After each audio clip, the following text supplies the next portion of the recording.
bom que se entenda que todas as coisas que envolvem a nossa espiritualidade têm por trás de si uma teologia. Essa teologia não é a mera ciência em si, mas a teologia diz respeito àquele conteúdo que absorve Deus em tudo que nós fazemos. Em tudo que nós fazemos. Então, é importante vermos essa relação que é fundamental para todas as pessoas. Abram suas revistas.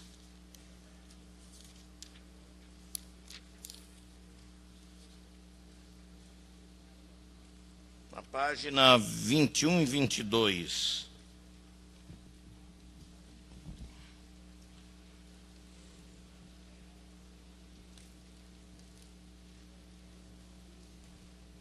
Páginas 21 e 22. Nós estamos trazendo para os irmãos aqui uma matéria que envolve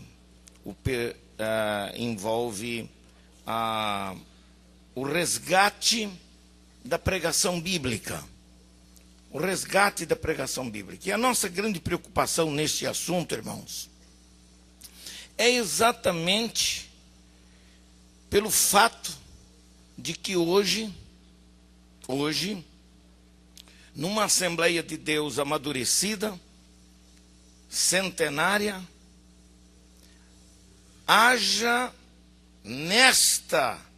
nesse contexto atual, haja desvios doutrinários, desvios da pregação bíblica genuína.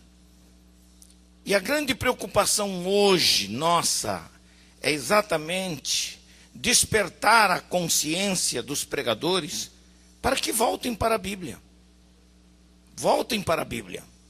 Valorizem esse aspecto. Ontem nós falamos do resgate da história da pregação bíblica no Antigo Testamento, no Novo Testamento, depois através dos pais da igreja e a pregação no tempo da reforma e a pregação nos tempos atuais, no tempo atual. Hoje eu quero começar rapidamente considerando sobre o perfil bíblico de pregador que está lá na final da página 22.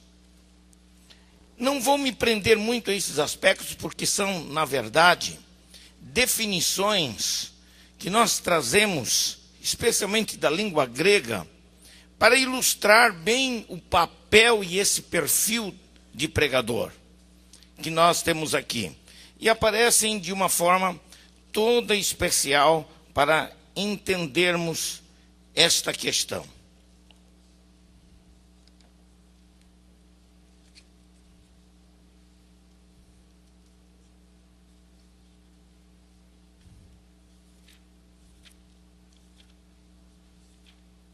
O perfil bíblico de pregador.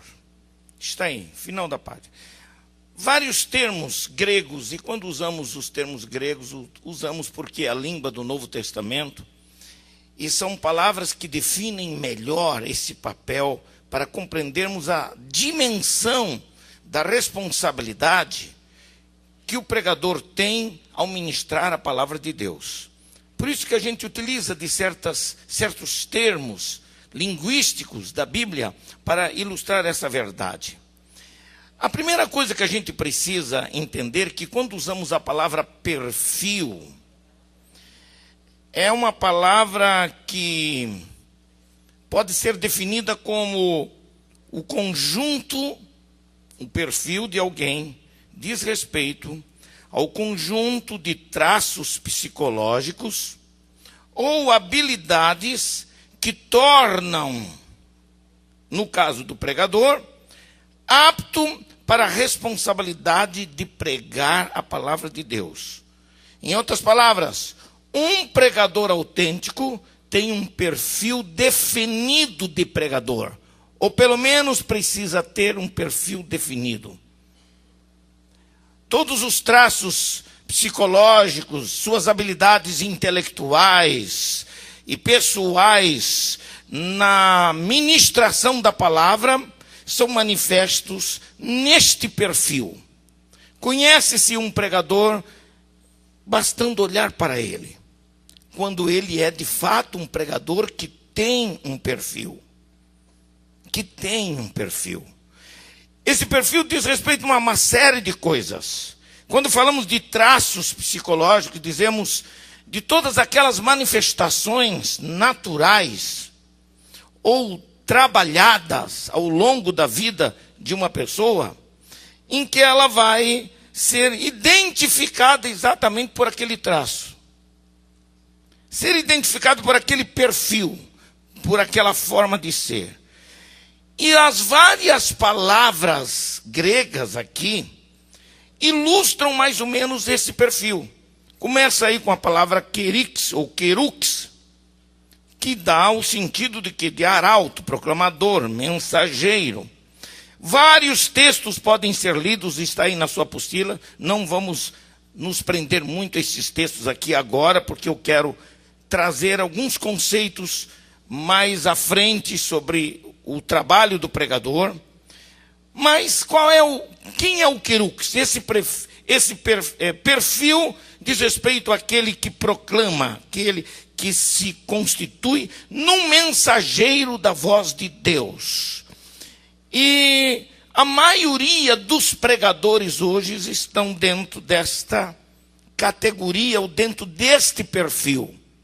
Dentro deste perfil. Na verdade, é o perfil que mais aparece, a forma que mais aparece no seio da igreja, são de pregadores com características de proclamadores, que envolvem os traços característicos e psicológicos de sua personalidade, de seu caráter, de sua forma de ser.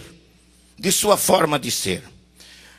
Vários textos podem mostrar mais ou menos isso aí. O caso, por exemplo, de 1 Timóteo 2,7. Vamos só ler pelo menos um versículo só para facilitar e justificar esta apresentação aqui. Vejamos. Abra sua Bíblia. 1 Timóteo. 1 Timóteo, quem prega, nunca deve dizer primeiro, mas primeira a Timóteo, porque se refere de carta ou epístola, então ela está no feminino. Um livro é 1 Crônicas, 1 Samuel. E eu vejo de vez em quando alguns que se descuidam um pouquinho, né? Aí, na hora de anunciar, e uma das coisas muito boas, eu vou falar aqui na frente já já, é o cuidado que o pregador deve ter com a sua linguagem. Ele tem que aprimorar a sua capacidade de falar corretamente. E falar corretamente não é falar difícil, como dizem por aí. Falar com uma linguagem super apurada, que faça igual fazia um determinado pregador. Ele gostava muito de pregar e usar termos completamente desconhecidos do seu auditório. E quando ele pregava, todo mundo ouvia, mas não entendia o que ele estava falando. E ao mesmo tempo ele gostava de ver que as pessoas lá, assentadas, faziam assim. Uma tremenda admiração por aquele pregador que era um bamba em falar palavras difíceis. E ele era tão bom, pastor, mas tão bom, que de vez em quando ele criava umas palavras por conta própria. E uma certa feita ele pregou um sermão, e quando terminou ele ficou cumprimentando as pessoas, e as pessoas, muito bem, pastor, gostei da sua prédica, gostei do seu sermão, gostei do seu discurso, muito bom, parabéns, o senhor é uma inteligência tremenda. Aí foi, e vários foram passando, e veio um irmãozinho da igreja que não entendeu coisíssima nenhuma da mensagem, mas ficou admirado com a inteligência, né? E com a capacidade intelectual daquele, pelo menos ele tentava mostrar algo que não tinha, mas chamava a atenção, né? E aí o irmãozinho disse, pastor, eu gostei demais do seu sermão, Meu Deus, que inteligência, que capacidade, tantas palavras. Existe uma palavrinha que o senhor disse lá, essa eu não entendi mesmo. Não entendi mesmo. Qual foi a palavra, irmão? Circuncisfláutico. Irmão. Eu disse essa palavra? Disse, irmão. Irmão, o Espírito Santo põe cada palavra na boca da gente. Que nem ele sabia do que se tratava. Então, quem prega, precisa aprender a pregar com conteúdo, mas com simplicidade, a ponto do doutor ouvir, entender, e o irmãozinho simples, que não tem informação nenhuma, nem o fundamental, também entenda a mensagem. Amém? Esse é um aspecto importante. Mas nesse perfil do Querux, nós temos bons pregadores que Deus tem levantado no Brasil, que são os proclamadores, os arautos, os mensageiros. Muito bem. Depois aparece dentro do mesmo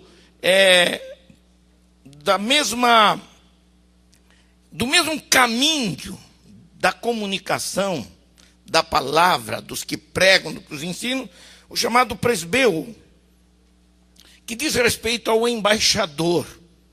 Presbeu não tem nada a ver com o presbítero aqui.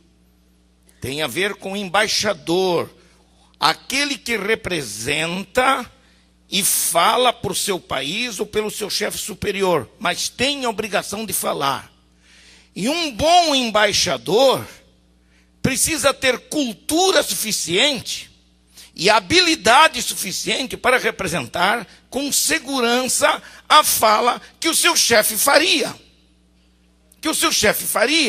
Nós somos embaixadores da parte de Jesus Cristo. Então precisamos conhecer aquilo que temos que falar, aquilo que representamos. A mensagem não pode ser outra. Eu me lembro de algum tempo atrás, nós tivemos um embaixador aí que teve que voltar para o Brasil, porque representou mal o seu chefe.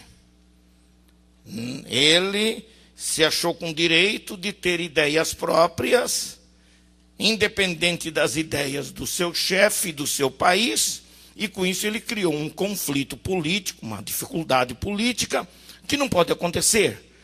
No campo espiritual, nós pertencemos ao reino de Deus e somos súditos do reino de Deus. Nós representamos o nosso Rei Jesus. Então a nossa fala precisa ser a fala que Jesus quer que nós falemos. A nossa comunicação precisa ser uma comunicação inteligente, habilidosa, para persuadir o outro lado acerca da mensagem que temos que pregar. Esse é o papel de um embaixador. O embaixador não diz o que quer, não fala o que quer. Ele precisa ter bom senso, ele precisa ter domínio da comunicação.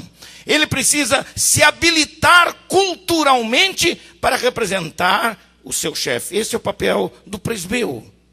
Muito bem, vários textos poderiam ser lidos aqui, vamos à frente. Depois aparece um outro muito interessante. Está ligado diretamente ao perfil de um pregador, a sua capacidade de juntar material, de obter um bom conteúdo. Para obter um bom conteúdo, tem que se pagar um preço, tem que correr atrás. Vocês podem notar, quando vocês percebem algum pregador ou ensinador que demonstra conhecimento, pode esperar que este pregador ou ensinador tem uma boa dispensa, tem um bom conteúdo, é alguém que estuda, é alguém que está rodeado de bons livros, é alguém que se prepara para fazer jus àquele trabalho, aquele ministério que ele tem de fazer. Então é a palavra oikonomos. E a palavra oikonomos está aí na sua apostila também, que refere-se a quê? Refere-se ao mordomo, ao despenseiro, ou seja, o que administra os bens de outrem. O pregador é um despenseiro dos mistérios de Deus. Amém, irmãos? 1 Coríntios 4:2. 1 Coríntios 4:2 mostra exatamente isto, onde diz assim, 1:2, que os homens nos considerem como ministros de Cristo e despenseiros dos mistérios de Deus. Além disso, requer-se nos despenseiros que cada um se ache fiel. Há uma relação muito forte dentro da teologia pastoral, que poderíamos explorar aqui se quiséssemos, mas o objetivo desse estudo não é exatamente isso aí. Ou seja, ser fiel ao conteúdo que você recebe para cuidar. Se Deus dispensa para você a riqueza dos seus mistérios, e deixa-me dizer aqui, mistérios revelados. Eu não gosto muito de uns hinos que andam cantando por aí, pastor. Eu posso até estar errado. Mistério, mistério, mistério, porque é mistério para cá, mistério para lá. Estava pregando uma determinada convenção e o irmão ficou empolgado com a palavra e fazia assim, meu Deus, mistério, mistério, mistério.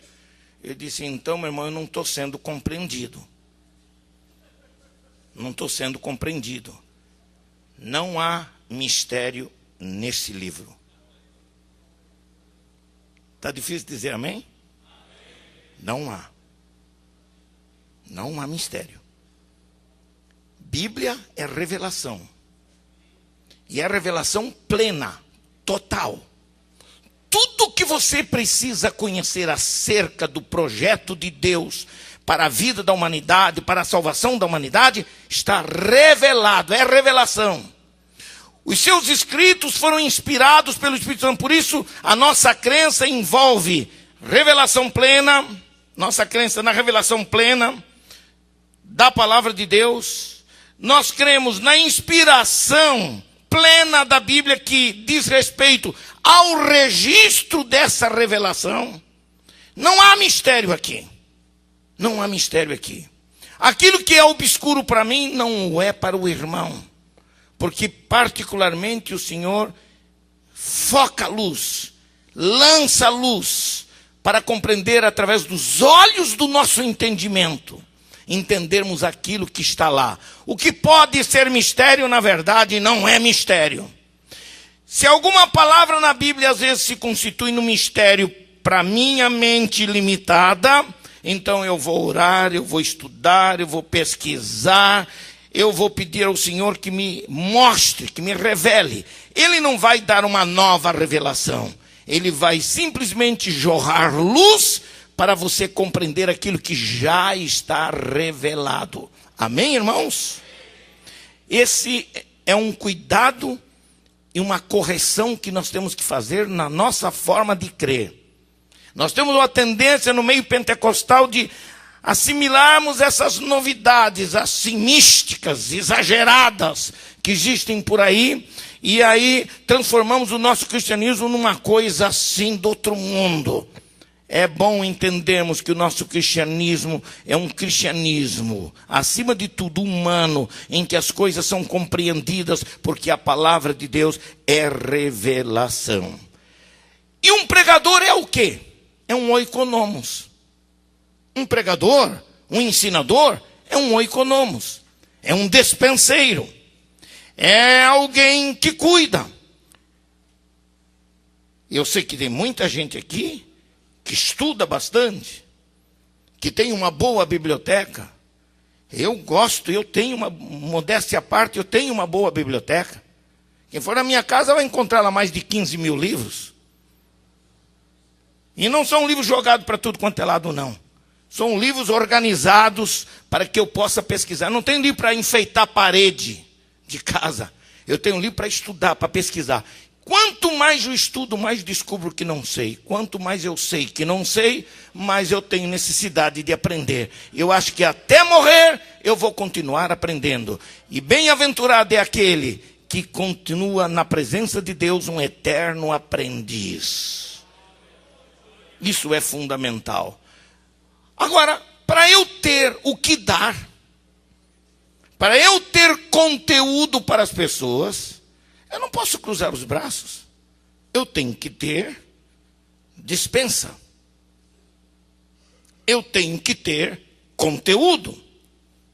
E para ter um bom conteúdo e ter peso o meu ministério na palavra, eu preciso estudar, eu preciso pesquisar. Então, eu fico triste quando vou em algumas casas de pastores e vejo, às vezes, uma biblioteca. Uma vez eu fui numa determinada casa de um pastor, muito feliz pela casa bonita que Deus lhe deu. E aí ele tinha, assim, na sala, uma biblioteca com tudo quanto é coleção de tudo. E eu fiquei procurando onde tinha algum livro de teologia, algum livro devocional, alguma coisa. E tinha 2, 3 livrinhos por aqui. Aí eu pensei, bom, ele deve ser, ele tem tudo isso aqui na sala dele, ele deve ter um escritóriozinho. Aí me levou num escritóriozinho dele, não tinha nada, pastor. Nada. Eu confesso que fui tentado a dar os meus pêsamos àquele pastor. Porque eu fiquei imaginando o que é que aquele homem tem para dar à igreja, se ele não tem conteúdo, se ele não tem dispensa, se ele não para estudar, para ver, para descobrir as coisas que Deus tem para nós. Então, seja um bom oikonomos. Se você quer ser um bom pregador, um bom ensinador, seja um bom oikonomos, seja um verdadeiro mordomo dos mistérios de Deus na sua vida pessoal. Outra palavra que aparece é a palavra evangelizo, euangelizo, ou euangeliste, que diz respeito ao papel do evangelista, aquele que leva as boas novas do evangelho. Outra palavra que aparece relacionada à comunicação do pregador é o verbo lalel. Lalel é um verbo grego que significa falar, pregar. Existe uma outra palavra para aqueles que falam, e principalmente para os que ensinam, que é a palavra didáscalos. E didáscalos diz respeito ao ensinador, a um mestre, aquele que ensina. Ora, aquele que ensina deve se aplicar a estudar, deve se aplicar a fazer bem o seu trabalho de ensinador. Isso é bíblico, isso aparece lá na palavra de Deus. Enfim, eu poderia ler muitos outros, apresentar outros elementos aqui que se destacam na sua apostila, que podem representar o trabalho de um pregador, o perfil de um pregador. Mas eu quero chamar a atenção dos irmãos a uma coisa que se destaca especialmente para mim, que é no ponto de número 4, subponto 4, onde você vai encontrar ali sobre qual a função do pregador, que é e quem é o pregador. Os conceitos mais simples, as definições mais simples de pregador, eu pelo menos tentei colocar algumas que eu considero importantes. Que é um pregador do ponto de vista cristão. Que é um pregador do ponto de vista cristão. Logo, é o pontinho de número 2, irmãos. Na verdade, eu falei 4, mas é 2 que aparecem lá. Primeiro, 4 princípios elementares da pregação, que eu passei por cima. E nós vamos aqui ao ponto 2, conotações da função de pregador.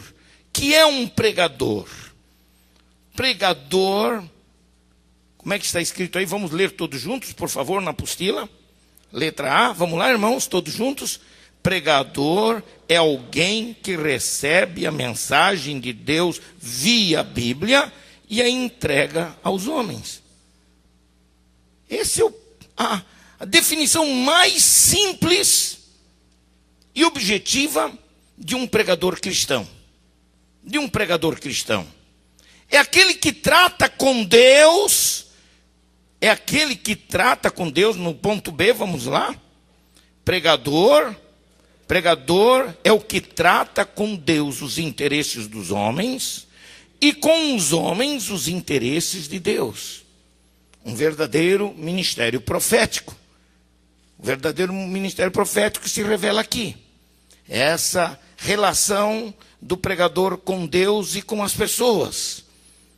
Em outras palavras, pregador do ponto de vista desse estudo, que eu chamo de pregador bíblico, é aquele que se constitui arauto das verdades inseridas e ensinadas na Bíblia.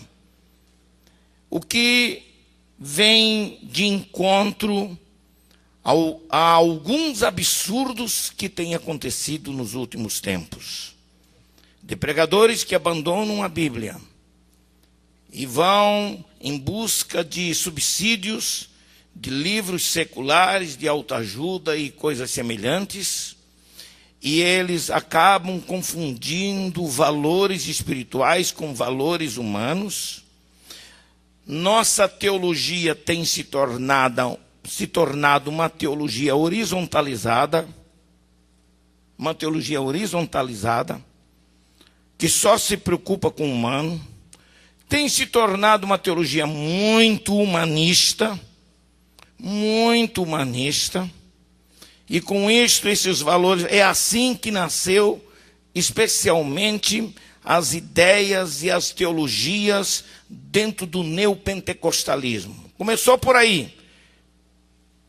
Doutrina da fé completamente distorcida da verdadeira doutrina da fé na Bíblia, as ideias centradas no homem, as mensagens são muito antropocêntricas, muito voltadas para o homem, o que o homem pode fazer, você é o bom, você é o tal, a vitória está com você, você que é o bamba, etc. Mais ou menos assim. E os princípios bíblicos nos mostram exatamente diferente. Pregador cristão autêntico é aquele que não foge da mensagem bíblica, não viaja pelos meandros de pseudo-teologias baseadas em filosofias meramente humanas, como vem acontecendo ultimamente. Lamentavelmente. Pregador é aquele que submete seus ouvidos e seu coração à palavra de Deus e a transmite com fidelidade. Minha oração contínua e diariamente eu oro a Deus: Senhor, não me deixa dominar pela presunção de pensar que eu sou mais do que a tua palavra. Me faça apenas canal da tua palavra.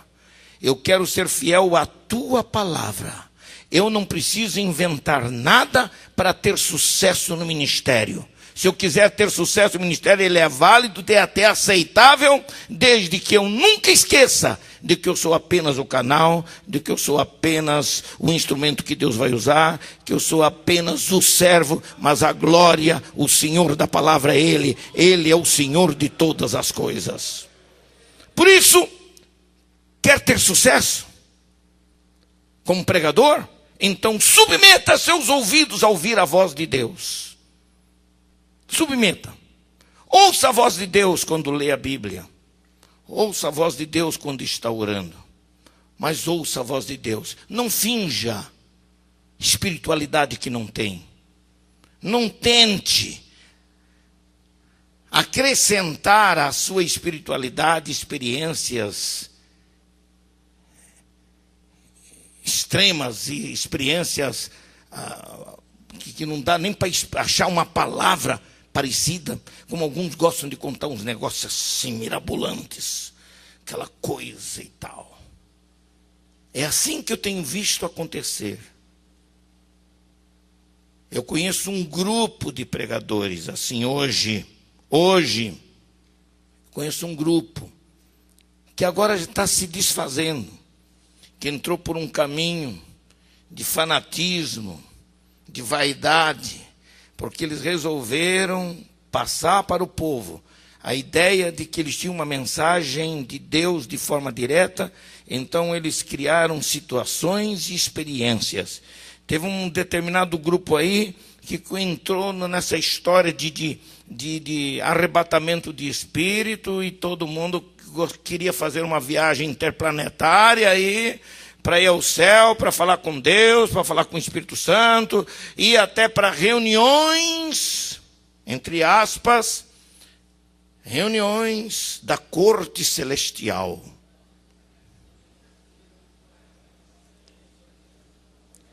Me desculpem, a burrice era tão grande desses camaradas, me desculpe a franqueza, a burrice deles é tão grande acerca de teologia, que eles criaram doutrinas inexistentes, ou eles trouxeram doutrinas falsas ainda, lá do tempo, antes da Idade Média, como por exemplo triteísmo. O camarada disse que foi ao céu, chegou no céu, ele foi convidado para ir a uma reunião da corte celestial. E quando ele chegou na reunião da corte celestial, ele viu o Pai, ele viu o Filho, ele viu o Espírito Santo. E o Pai estava dando uma bronca no Filho. E o Filho estava dando uma bronca no Espírito Santo. O Pai cobrava do Filho que não estava dando conta do recado aqui com a sua igreja. E o Filho então falou: você é que é o responsável para cuidar da minha igreja lá na terra. O que é que nós vamos fazer para salvar a igreja? Aí o dito cujo brasileirinho de meia tigela, Deus que me perdoe, viu? Se apresenta: eis-me aqui. Dá para engolir um negócio desse? Prega uma falsa doutrina. Ele não vê a Trindade representada num só Deus, ele vê três distintamente. Não sei como é que ele viu o Espírito Santo. Ele vê três elementos e depois aparecia. Aí ele se tornou aqui um tipo de... Quase que só faltou criar uma empresa de turismo para ir ao céu e voltar. E o céu voltar. Vendo quando um pastor chegou para mim e disse: pastor, eu chorei muitos dias. Meu Deus, eu tenho muita vontade de ser arrebatado em espírito, porque eu quero ir lá no paraíso, eu quero ver, eu quero falar com o Senhor. Eu falei com fulano, mas ele disse: não, eu tenho que perguntar ao anjo. E o anjo, então, tinha um anjo lá, que tinha até um nome que não está na Bíblia. Não está nem na Bíblia. Aí o anjo disse: eu vou pensar no caso dele e tal. Não, mas olha, ele é gente boa. Deixa ele decidir isso aí.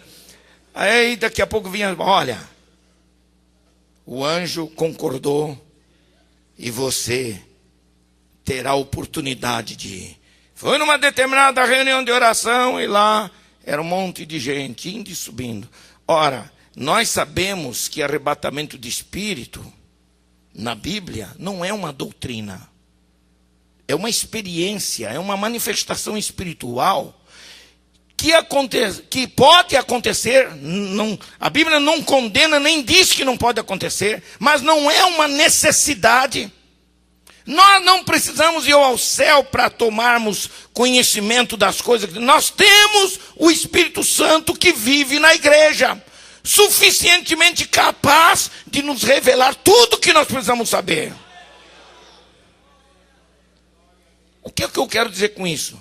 São pessoas que se perdem para poder chamar a atenção e mostrar para as pessoas e convencer as pessoas de verdades que eles não vivem ou de conceitos e ideias que eles desconhecem.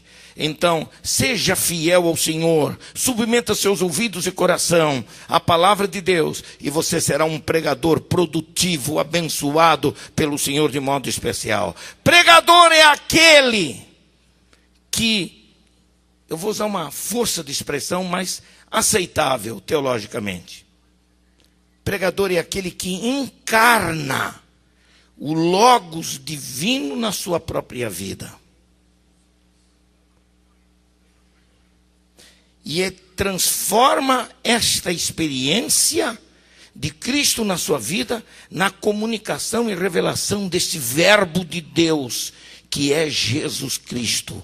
Quando pregamos ao Senhor Jesus Cristo. E quando eu encarno a verdade que é Jesus, e a verdade representada pela sua palavra, significa que em todas as minhas entranhas e forças morais, intelectuais, físicas e psicológicas, quando elas estão inteiradas nisto, então eu posso ser usado por Deus. Você não precisa ser anormal.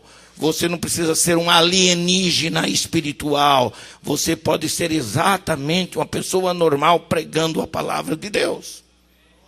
Amém, irmãos?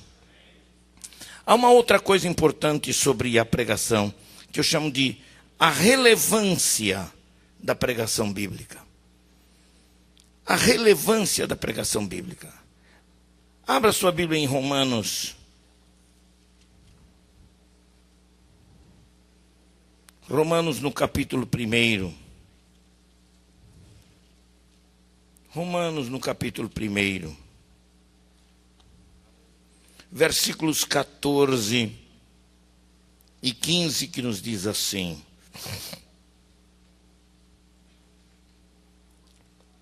eu sou devedor, tanto a gregos como a bárbaros, tanto a sábios como a ignorantes. E assim, quanto está em mim, estou pronto para também vos anunciar o evangelho, a vós que estáis em Roma. O que a gente descobre e aprende nisso aqui? O apóstolo Paulo, nesse texto, ele nos mostra exatamente a importância, a relevância da pregação bíblica.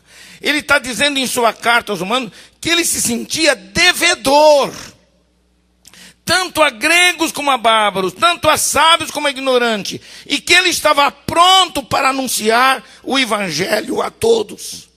Esse sentimento que dominava o coração de Paulo era um sentimento típico de pregador do evangelho. Típico do pregador do evangelho. Aquele que é vocacionado para trabalhar, ou melhor, para pregar a palavra de Deus, deve dar o seu melhor em termos de preparação para a missão de pregar. Por isso, quem prega precisa ter conteúdo. Precisa saber o que vai pregar. Se ele se sentia preparado para falar tanto a gregos quanto a bárbaros, tanto a sábios como a ignorantes, é preciso estar preparado para enfrentar e ter uma comunicação capaz de ser entendida e absorvida por qualquer pessoa. Por qualquer pessoa. O pregador precisa se preparar.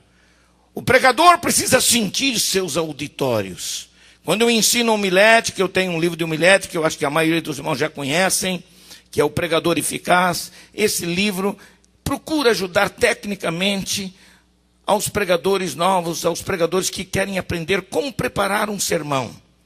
E a gente sempre mostra nisso aí a importância de que o pregador saiba o que vai falar.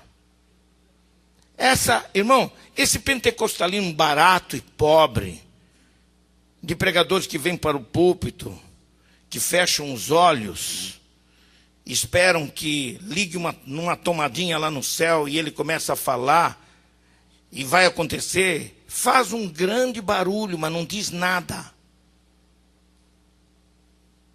Pregador, na unção do Espírito, se prepara para pregar. sabe o que vai falar, tem domínio das suas emoções na hora de pregar, não se perde no meio do caminho. Ele tem começo, meio e fim na sua pregação. Agora, aquele que pensa que vai receber de Deus e tal, e faz muito barulho, só faz barulho, porque nunca vai ter nada para dizer. Lembra-se que, acima de tudo, o nosso culto é racional. E a nossa preparação também é racional. Significa, eu tenho que estudar, eu tenho que me preparar, eu tenho que pagar o preço.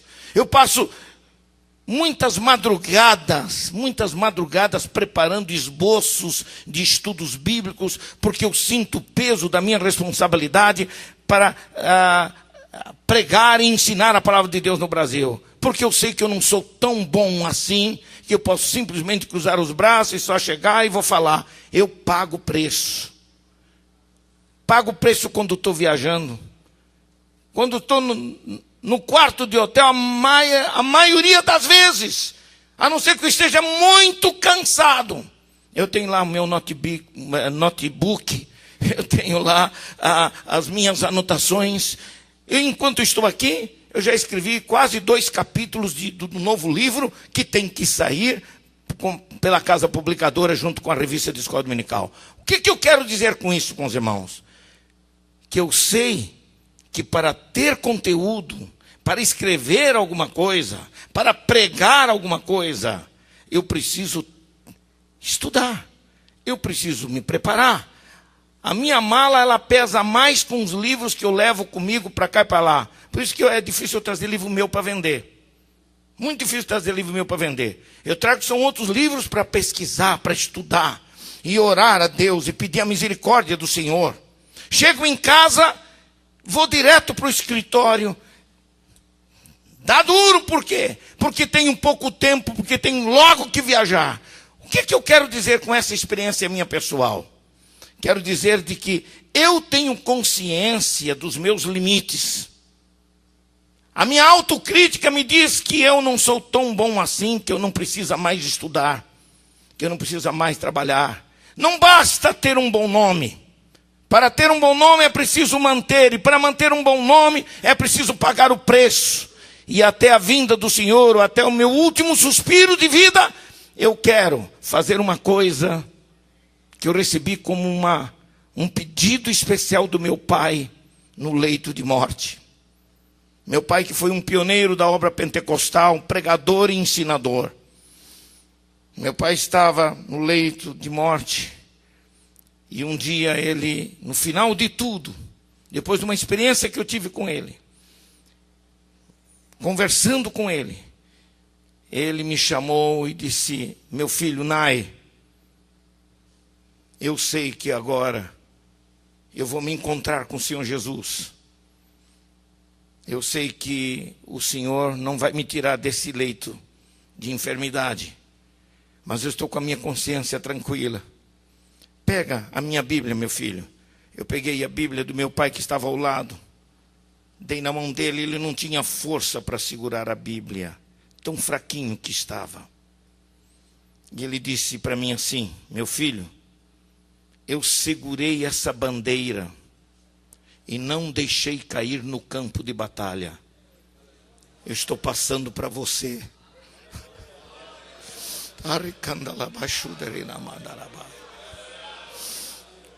Tomei a mão do meu pai e a Bíblia da mão dele e disse: meu pai, vou me esforçar o máximo para ser fiel em segurar esta bandeira que é a palavra de Deus. É preciso isto. É preciso isto.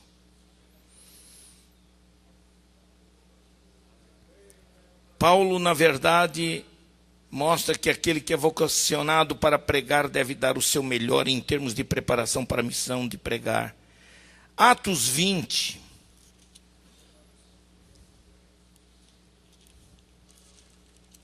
Atos 20 e versículo 28 diz assim: olhai, pois, por vós e por todo o rebanho sobre sobre que o Espírito Santo vos constituiu bispos para apacentardes a igreja de Deus que ele resgatou com seu próprio sangue.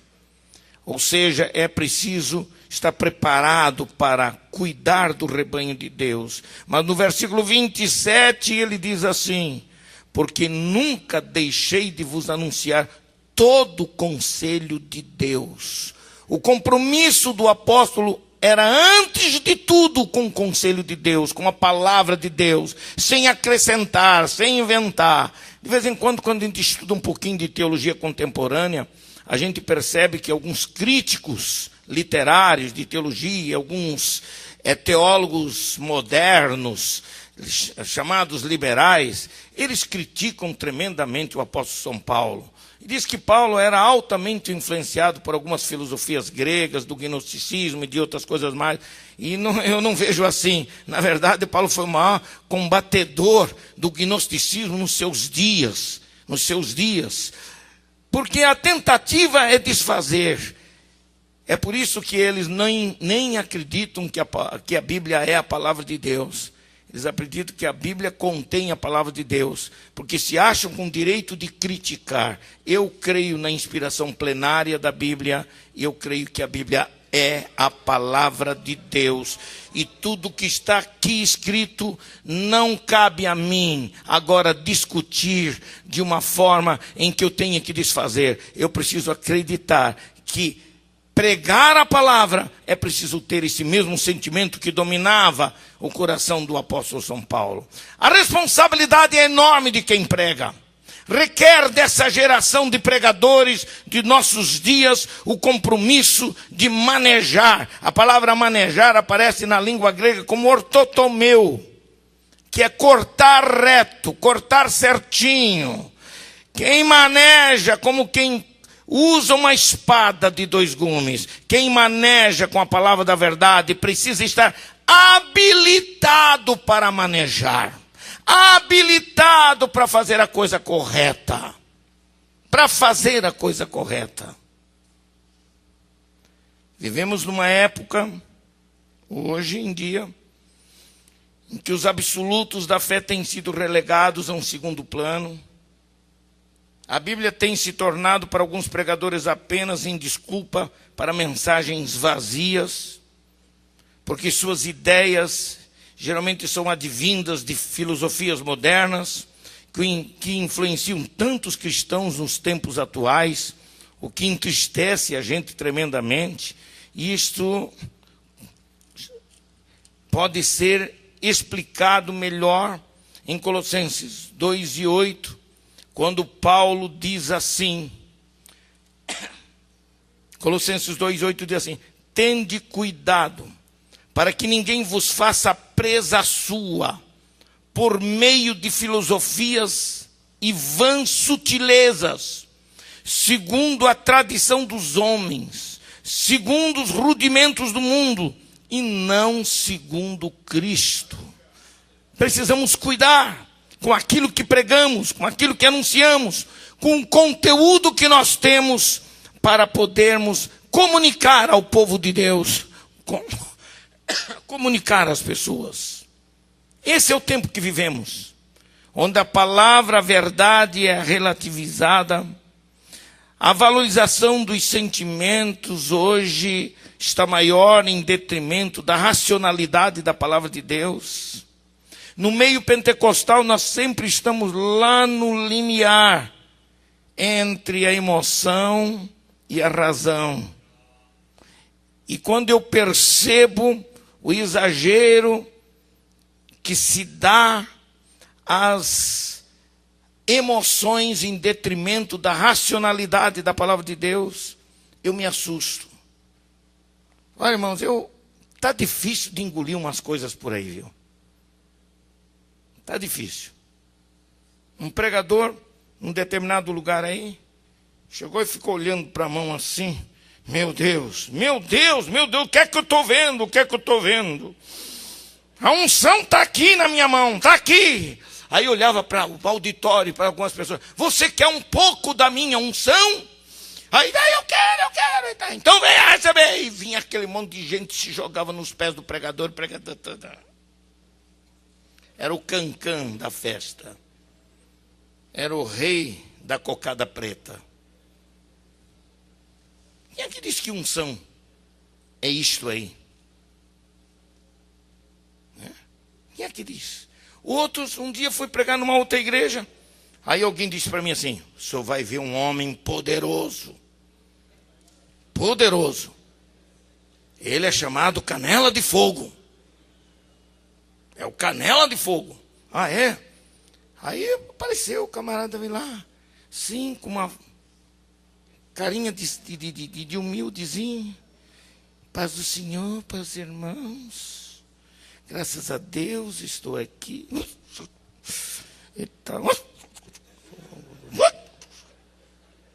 E daqui a pouco ele pula o púlpito assim e sai correndo. E um monte de gente, meu Deus!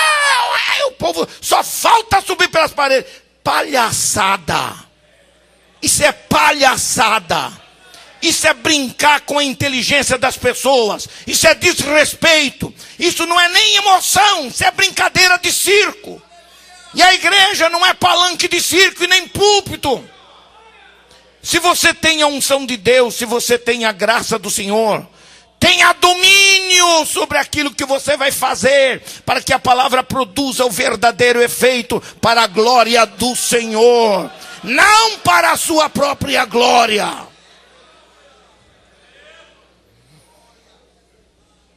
É lamentável que isso aconteça. Essa valorização exagerada que se dá para a emoção. A pessoa se emociona. E algumas pessoas até que são usadas por Deus, às vezes, no campo da profecia, às vezes são usadas. Mas às vezes elas tentam usar o Espírito Santo, manipulam com o Espírito Santo. Porque entregam uma mensagem que não tem nada a ver com nada. Me sai por aí. Eu creio em profecias, viu, irmãos? Eu creio na manifestação dos dons espirituais na igreja. Mas eu não aceito, particularmente, não aceito meninice. Não aceito coisa que não tenha peso bíblico. Coisa que fuja dos princípios que regem uma liturgia verdadeiramente santa na vida da igreja. Aí o camarada sai por aí, desaforando todo mundo. Eu fui numa determinada igreja para pregar, e aí eu comecei, anunciei, disse: vou pregar a palavra, o título da minha mensagem é este, o texto que nós vamos ler é este. Eu li o texto, entrei na introdução da mensagem, daqui a pouco alguém lá resolveu profetizar. Aí alguém já saiu com um microfone sem fio, foi lá. O irmão tomou 15 minutos do meu tempo. E eu estou na igreja dos outros, fico quietinho, né? Engolindo seco. Eu estou lá esperando, e o cara falou de tudo. Qualquer coisa que não tinha nada a ver com culto. Não tinha nada a ver com culto. Sabia-se perfeitamente que era mera exibição. Muito bem. O irmão terminou, o irmão veio. Eu perguntei: quem se lembra do título da mensagem que eu vou pregar? Ninguém se lembrava mais. Vou anunciar de novo. Anunciei de novo a mensagem. Li o texto de novo. Comecei de novo. E daqui a pouco o irmão dizia: pá! Já saiu um irmão aqui correndo lá e tal. Porque naquela igreja havia um ensino errado. O ensino que tinha naquela igreja era o seguinte: o profeta falou, é Deus falando. Então para tudo. Músico para de tocar, pregador para de pregar. Aí tudo bem. Deixa eu confessar um pecadinho para vocês aqui. Fiquei na carne, pastor. Fiquei com raiva daquela situação. Achei que era desaforo ao Espírito Santo e também a mim, que era o profeta naquela hora, mas perdoei meu coração porque eu vi que era ignorância. Acerca dos dons espirituais, não quero que sejais o quê? ignorantes. Então eu perguntei ao pastor: pastor, o senhor quer que eu continue a pregar, ou eu, ou os profetas? Não, o senhor está. E disse: então o pastor me autorizou a pregar. Eu vou pregar e os profetas vão se calar. Depois que eu terminar de pregar, você pode profetizar à vontade. Foi a mesma coisa que eu tivesse aquela bomba de bombeiro assim. Esse pregador é carnal, esse pregador não é pentecostal, esse pregador não tem espiritualidade. Eu pouco estou me importando com isso. Porque a palavra de Deus tem que ser respeitada. Por quê? Porque havia um conceito errado, equivocado. Essas brincadeiras de mau gosto. No ministério da palavra não pode haver isto. É preciso que a gente aprenda a controlar. Por isso que Deus dá autoridade aos seus ministros, desde que eles tenham conhecimento para saberem controlar. Eu até às vezes digo o seguinte, pastor: eu até aceito 10% de meninice num culto que eu possa controlar, do que nenhuma meninice e um monte de crente formal e frio, né? Então, qualquer radicalismo é perigoso. Qualquer radicalismo. É preciso que haja um equilíbrio. E que o crente que está aí saiba o que está fazendo. Saiba por que está fazendo. O conceito era equivocado. Ora, se o espírito do profeta é sujeito ao profeta, significa que o profeta sabe o que vai falar e sabe quando ele pode e deve falar. Pelo menos deve saber. Não é essa coisa que liga numa tomadinha e o camarada tem que falar. Me sentei ao lado de alguém uma vez que dizia que era pregador. Aí puseram esse irmão do meu lado, ele sentou, sério, assim, duro. Daqui a pouco ele fazia assim. Olhava para mim, arregalava o olho.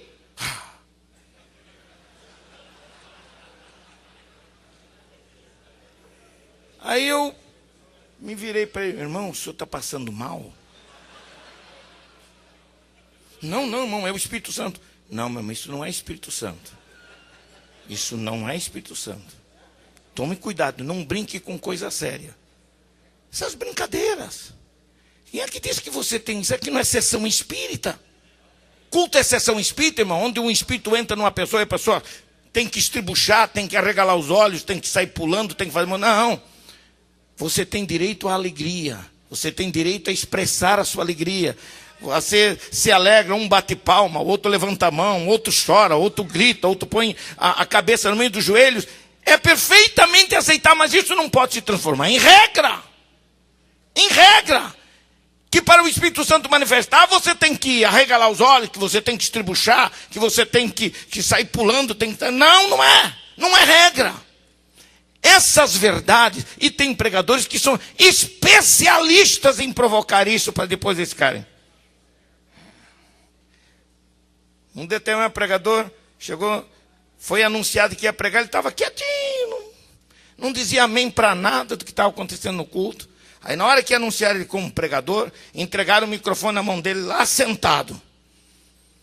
Ele está sentado lá e daqui a pouco ele diz assim: meu Deus, não sei se eu subo, não sei se eu fico, não sei se eu vou. Esse lugar é santo demais, meu Deus. Ah, Jesus, será que eu digo, Deus? Será que eu digo? Isso é brincadeira. Isso é zombar da inteligência das pessoas. Isso não é espiritualidade. Irmãos, eu creio no poder da palavra de Deus. Se eu creio no poder da palavra de Deus, eu não preciso inventar nada. Eu não preciso acrescentar absolutamente nada. Amém? Esse é um aspecto importante.